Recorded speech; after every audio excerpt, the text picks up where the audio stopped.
Amigos de vertvnoticias.com, nos encontramos con el profesor Miguel Albujas. Él es investigador del Instituto de Filosofía de la Universidad Central de Venezuela y en esta oportunidad queremos hablar un poco con él sobre cómo podríamos denominar el actual gobierno académicamente, cómo pudiéramos decir cuál es la forma de gobierno en la que nos encontramos hoy día. Sí, fíjate, Gabriela, es complejo. A uno siempre le preguntan en la calle y siempre se da la discusión si esta forma de gobierno es un totalitarismo, si es una dictadura, si es una democracia. Y hay que decir que los términos que mencioné, los tres términos, tienen este gobierno tiene un poco de todos.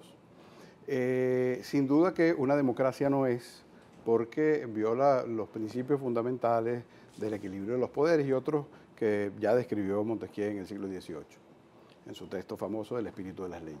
Pero nosotros hemos tenido en nuestras investigaciones que buscar unas nuevas categorías para dar explicaciones sobre cuál es la estructura, la naturaleza, la lógica de la forma política que está detrás del gobierno. Y nos dimos cuenta que ninguna de esas clásicas encajaba. Y entonces tuvimos que acuñar el término neototalitarismo. El término neototalitarismo nos parece correcto para indicar el gobierno venezolano, porque no es un totalitarismo clásico, rompe con alguna de las estructuras del totalitarismo clásico. Por ejemplo, el genocidio, que es una característica fundamental del totalitarismo. Eso lo han hecho algunos teóricos, han dado esas explicaciones, como Hannah Arendt y otros. Por supuesto que tampoco es una democracia. Sin embargo, fíjate lo interesante, todos los regímenes totalitarios se asumen como demócratas, porque hoy en día, hasta los peores dictadores, dicen ser demócratas, porque la democracia, y especialmente la democracia liberal, ya goza de un consenso universal, un consenso generalizado.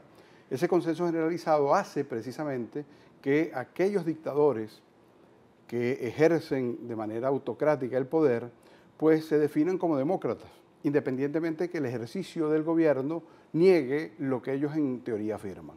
Ahora, usted ha dicho que es un poco complejo porque este gobierno toma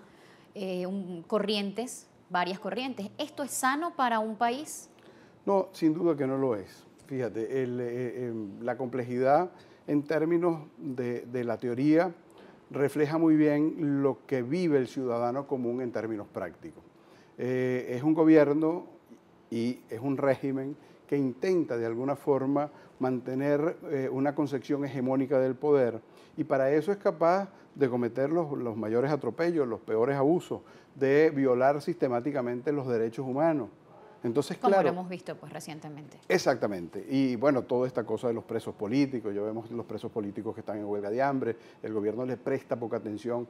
Entonces, claro, esta definición del neototalitarismo se vuelve muy compleja porque la hemos venido definiendo. Voy a aprovechar de regalarte, hacerle propaganda y regalarte esta revista, que es la revista del Instituto de Filosofía, se llama Episteme NS. Muchísimas gracias. Es una revista semestral, donde yo acuño el término y explico en qué consiste ese concepto. ¿Por qué debemos denominar a este régimen como un régimen neototalitario y no como una dictadura o como un totalitarismo clásico y por supuesto mucho menos como una democracia? Hablando de sano o no, ¿qué sería lo más factible en estos momentos para Venezuela?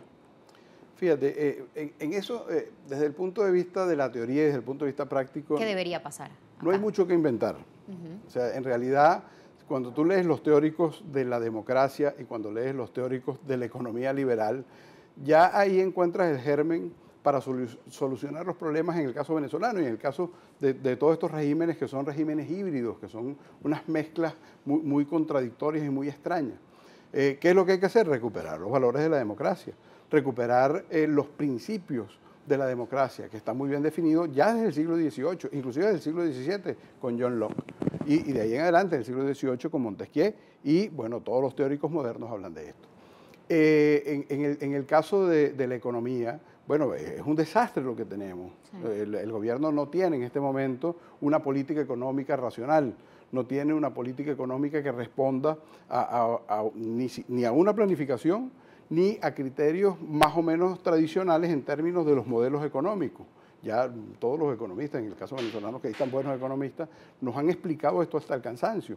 y el gobierno insiste en una posición terca, tosuda, pareciera que no entiende que están encerrados en una cúpula y no hay la posibilidad de hacerles llegar un mensaje de las dos cosas. Por un lado, de convencerlos de que hay una forma política, que es la democracia, que debería ser, digamos, retomada en todos sus principios y valores. Y por otro lado, la economía, que también tiene, digamos, todos sus fundamentos más o menos definidos. Entonces, es un problema complejo. Lo que hacemos en las universidades es reflexionar sobre esto y tratar de que, bueno, en algún momento nos escuchen.